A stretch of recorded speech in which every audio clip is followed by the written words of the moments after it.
Hello, my name is Joakim from G9.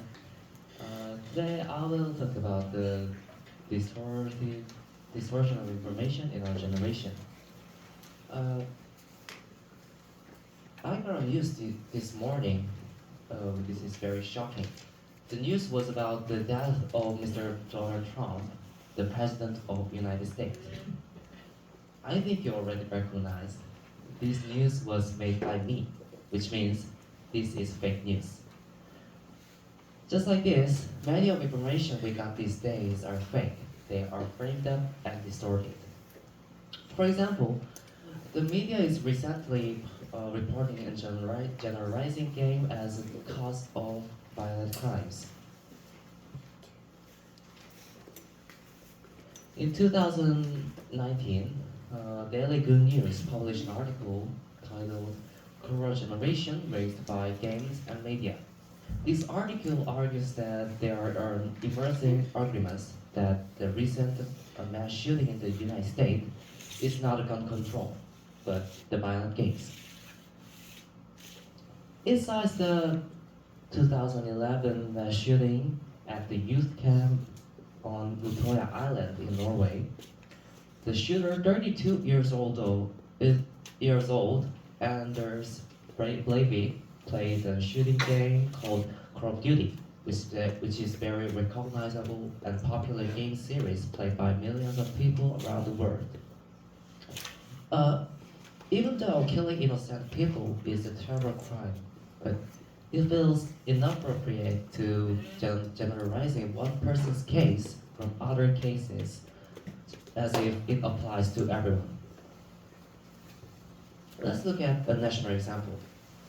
In 2011, a man was accused by choking his fully pregnant wife to death in Mapo, Seoul. And 13 years later, in 2024, an entertainment program, Smoking Gun 2, covered this case and said that the reason why he killed his wife was the strategy simulation game that he enjoyed playing. But the sentence of the case was the accidental murder. Therefore, it is not true that he was trying to strategize his life. Do you know Carol knives, which was very popular among elementary school students? These toy knives were designed very safely with with plastic blades and handles. But coincidentally, the fact happened at the same time with the rush of stabbing in the urban centers. The media began to link these crimes with the toy knives.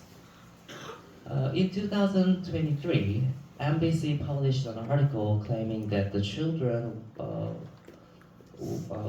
playing with the carrot knives naturally encourage violent crimes like stabbings. Kids have been playing with the toys that looks like a weapon, but unlike the old days of soybean shells and gunpowder guns, today's toy knives, today's carrot knives have become safer, not more dangerous. What's more even troubling is that during an interview with the elementary school student, the interviewee said, "We do with the girls," but the reporter subtitled it, "We do hit the girls," as if the boys were using their knives to commit a violence against the girls. And this is also not true. So, what's the problem of the misinformation and fake news? The biggest problem is that it can lead a large number of people to perceive false information as a fact. And secondly, it is often graphic, sexualized, and violent. This is for increasing the number of views of the article And lastly, it can cause violation of personal rights. Personal rights.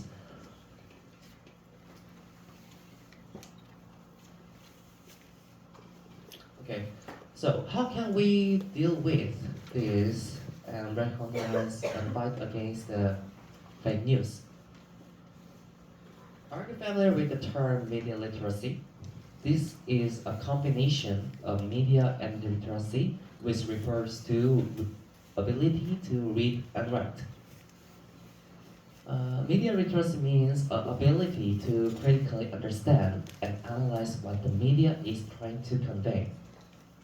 We need to pay attention to this to spot fake news and develop fact-checking skill to discern truth from lies. Okay. As the end day is coming, there will be more lies and propaganda. Let's read this Bible verse together. Watch out for false prophets. They come to you in sheep's clothing, but inwardly they are ferocious wolves. We must not be deceived by the false prophets, and to wait until the day of Lord coming. Thank you for listening.